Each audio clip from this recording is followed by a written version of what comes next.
అని చెప్పండి. దాదాపు 3 రోజు కూడా సమ్మె, ఈ రోజు చర్చలు అంటున్నారు, నిన్న మొన్న చర్చలే అంటున్నారు. 29 అంటే డిమాండ్స్ మీద సంతకం కూడా పెట్టేసినామని పొన్నం గారు చెప్తున్నారు. ఒకటి మాత్రం నా పరిధిలో లేదని చెప్పేసి అంటున్నారు. ఏదనంటే ఇక ప్రభుత్వం నమ్మద్దా? నేను ఒక కార్మికుడు ఆ విధంగా కావడం అనేది అందరికీ బాధాకరమైన విషయమే. ఏం చెప్తారు సార్? ముఖ్యంగా మొట్టమొదటి మనం చెప్పాలి అంటే ఇప్పుడు చనిపోయినటువంటి మన డ్రైవర్ సోదరుకి ఎటువంటి సోదరుడు చనిపోయిండో వారికి ఆత్మకు శాంతి కలగాలని మొదటిగా కోరుకుందాము. వాళ్ళ కుటుంబానికి ప్రగాఢ సానుభూతి తెలియజేస్తున్నాం సార్.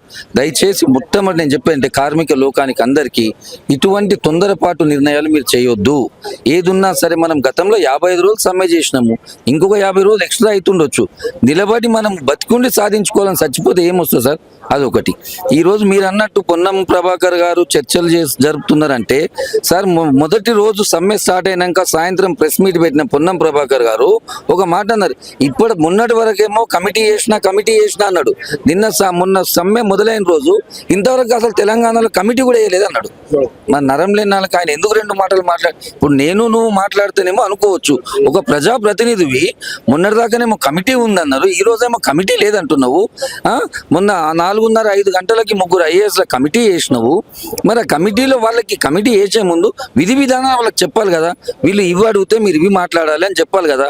వాళ్ళు ఏమీ తెలియకుండా పూర్తిగా మా యొక్క ఇన్ఫర్మేషన్ తీసుకొని 4 వారాలు గడువు ఇవ్వండి అన్నారు. మరి 42 రోజుల ముందు ఇచ్చిన గడువు ఏమైంది? అప్పుడు లేరు, అప్పుడు గుర్తుకు రాలేదా? కమిటీ గుర్తుకు రాలేదా? ఈ రోజే నీకు కమిటీ గుర్తుకు వచ్చిందా? అంటే ఆ రోజు కూడా నువ్వు వేసింది మాత్రమే. నిన్న జరిగిన సంఘటనకి నాకు తెలిసి సీఎం గారికి కూడా, రేవంత్ రెడ్డి గారు కూడా తప్పుడు ఇన్ఫర్మేషన్ పాస్ అవుతుంది దీన్ని బట్టి చూస్తే. ఎందుకంటే శత్రువులు ఎక్కడో లేరు సార్, మన పక్కనే ఉన్నారు శత్రువులు. మరి ఆయనని డిగ్రేడ్ చేయడానికి చేస్తున్నారా, లేకుంటే ఆయనకు తప్పుడు ఇన్ఫర్మేషన్ ఇస్తున్నారా, ప్రజలలో ఆయనని డిగ్రేడ్ చేస్తూ తెలియట్లేదు. కాబట్టి ఈరోజు నిన్న ముఖ్యమంత్రి గారు మంత్రుల కమిటీ ఒకటేసిండ్రు. ఆ మంత్రుల కమిటీ ఈరోజు 10 గంటలకు చర్చలకు ఆహ్వానం జరిగింది. 100% మా 32 డిమాండ్లు ఖచ్చితంగా నెరవేరుతాయని కోరుకుంటున్నాం సార్. అది జరుగుతుంది కూడా. ఎందుకంటే ఉమ్మడి రాష్ట్రంలో మీకు ఇలాంటి పరిస్థితి, తెలంగాణ తెచ్చుకున్న 10 సంవత్సరాలు ఇదే పరిస్థితి, ఇప్పుడు కూడా కార్మికుల ఆత్మహత్యలు అనేది ఆగలేదు సార్. తెలంగాణ ఉద్యమం వచ్చినప్పుడు కూడా అయింది సార్. 12,000 మంది తెలంగాణ అమరవీరులు అయింది సార్. 1,200 మంది చచ్చిపోయినరు. గతంలో 28 మంది చచ్చిపోయినరు. ఇట్లాంటి చావులు పరిష్కారం కాదు. చావు వల్ల సమస్య పరిష్కరించదు. కానీ కూడా సోదరులు ఏంటంటే బాధ తట్టుకోలేక సార్ ఉద్యమం కానీ ఏదన్నా సరే కడుపు మండుతూనే బయటకు వస్తుంది సార్. కడుపు మండుతే బయటకు వస్తుంది, లేకపోతే అది బయటకు రాదు. ఈ రోజు కార్మికులు ఇక్కడ ఉన్నప్పుడు ఒక్క నాయకుడు లేడు సార్. ఇక్కడ కార్మికులు స్వచ్ఛందంగా వచ్చి ముందుకు వచ్చి పోరాడుతున్నారు. ఎందుకు? మా బతుకులు మేము ఈ రోజు కూడా తెలంగాణ వచ్చినా కూడా మా బతుకులు మేము బాగు చేసుకోకపోతే ఇంకెవరిని వాడు ఎప్పుడు చేసుకుంటాము అన్న ఉద్దేశంతో ఈరోజు కార్మికులు అందరు బయటకు వచ్చారు. ఇక్కడ మీరు ఎవరైనా గమనించండి, ఏ రాజకీయ నాయకుడు లేడు, ఏ సంఘ విద్రోహ శక్తులు లేవు, ఎవరు లేరు. ప్రతి కార్మికుడు, మహిళలు కానీ మొగోళ్ళు కానీ ఎవరన్నా ఓపెన్ గా బయటకు వచ్చి ఈరోజు పోరాడుతున్నారు. ఎందుకంటే మేము ఈరోజు సాధించుకోవాలి. ఈ రోజు కానీ సాధించుకోకపోతే జీవితంలో సాధించుకోలేము అన్న ఈ సమ్మె టర్నింగ్ పాయింట్. ఈ యొక్క ఆర్టీసీ సమ్మె వల్ల రాష్ట్రంలో ఉన్న ప్రతి శాఖలు కూడా మార్పు కోరుతాయి. ఖచ్చితంగా మార్పు కోరుతారు. వాళ్ళు కూడా ముందుకు వెళ్తారు. కానీ నిజంగా చెప్పాలంటే ఆర్టీసీ కార్మికుడు, ఒక డ్రైవర్, కండక్టర్, మెకానిక్ అంత కష్టపడిన డ్యూటీ ఏ డిపార్ట్మెంట్లో లేదు సార్.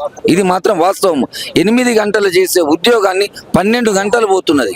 12 గంటలు 45 మంది ఎక్కాల్సిన బస్సులో 150 మంది బస్సు ఎక్కుతున్నారు.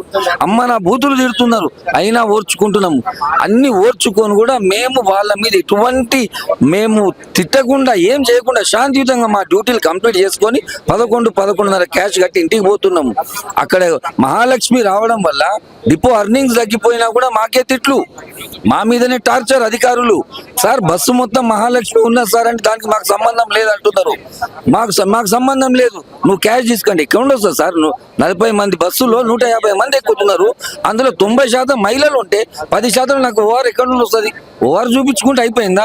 మరి ఆ ఓఆర్ చూపించుకొని పొన్నం ప్రభాకర్ గారు 140 ఓఆర్ వస్తుంది అన్నాడు, లాభాల్లో ఉందన్నప్పుడు మరి ఇవ్వడానికి నష్టమేముంది సార్? ఇప్పుడు నీ దగ్గర ₹1 ఉన్నప్పుడే నేను అడగడానికి నాకు ఆస్కారం ఉంటుంది. నీ దగ్గర రూపాయి లేనప్పుడు నేను ఎట్లా అడుగుతాను? మరి నువ్వు లాభాల్లో ఉన్నప్పుడు నువ్వు ఇవ్వడానికి నష్టం ఏమిటి? మేము అడిగేది న్యాయమైన డిమాండే కాదా? ఇక్కడ తెలంగాణ ప్రతి ప్రజలు కూడా ఏమంటారు అంటే ఆర్టీసీ కార్మికులు అడిగేది న్యాయపరమైన డిమాండ్లు, వారికి సంపూర్ణంగా ప్రతి ఒక్కరు మద్దతు పలుకుతున్నారు. దానికి ఉదాహరణ ఈ రోజు రాణిగంజ్ డిపోలో ఎలక్ట్రిక్ డ్రైవర్లు అందరూ డ్యూటీలు బహిష్కరించిండ్రు.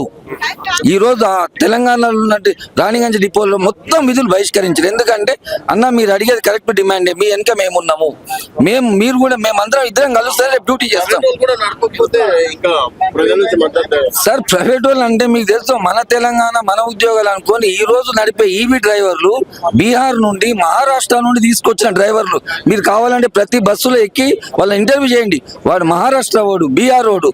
మరి తెలంగాణ ఉద్యోగులు బీహార్ కమ్మకి ఎట్లా అమ్ముకుంటున్నావు సార్? ఇది ఎంతవరకు న్యాయమైన న్యాయం చెప్పండి. నోటిఫికేషన్ కూడా వేసిండు.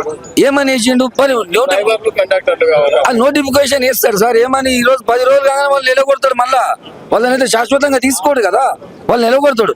అంటే నువ్వు టైం పాస్ చేసుకోవడానికి ఈ రోజు ప్రజల్లో నేను బస్సులు నడిపి వెళ్ళినా అని చూపించడానికే నువ్వు ఈ రోజు నోటిఫికేషన్ వేసినావు. ఆ నోటిఫికేషన్ కంటిన్యూ చేయి. మరి ఇన్ని రోజులు ఇన్ని సంవత్సరాలు లేని ఆర్టీసీలో నోటిఫికేషన్ ఎందుకు రాలేదు? మరి కారుణ్య నియామకాలు ఏమైనాయి? దాంట్లో ఎంత దౌర్భాగ్యం అంటే సార్, ఒక ఆర్టీసీ కార్మికుడు చనిపోతే వాళ్ళ కుటుంబాల్లో ఒక కారుణ్య నియామకం డైరెక్ట్ రెగ్యులర్ ఉంటది. కానీ గత ప్రభుత్వం ఏం చేసిందంటే దానికి కాంట్రాక్ట్ సిస్టమ్ తెచ్చింది. 3 సంవత్సరాల తర్వాత రెగ్యులర్ చేస్తామని. వాళ్ళకి సింగరేణిలో ఆ పరిస్థితి ఉందా సార్? సింగరేణిలో డైరెక్ట్ కారుణ్య నియామకాలు ఉన్నాయి, వారసత్వ నియామకాలు ఉన్నాయి. మరి ఆర్టీసీలు ఎందుకు లేదు? ఫైనల్ ఏం చెప్తారు సార్ మొట్టమొదటిగా ఫస్ట్ కార్మికులకు అందరు చెప్తున్నా, మనోధైర్యాన్ని కోల్పోవద్దు, దయచేసి మనోధైర్యాన్ని కోల్పోవద్దు. మన సమస్యలు ఈరోజు సాయంత్రం లోపల సాల్వ్ అవుతాయి. 32 డిమాండ్లు మనం సాధించుకుంటున్నాము. మన ఉద్యోగాలు ఎక్కడికి పోవు. కాబట్టి ఈరోజు 5 గంటల లోపల సంతోషకరమైన వార్త వస్తుందని చెప్పేసి సీఎం గారికి కూడా మేము చేతులెత్తి దండం పెడుతున్నాము. సార్ సంతోషకరమైన వాతావరణంలో చర్చలు జరిపి మాకు తీపి కబురు ఇవ్వాలని మీ ద్వారా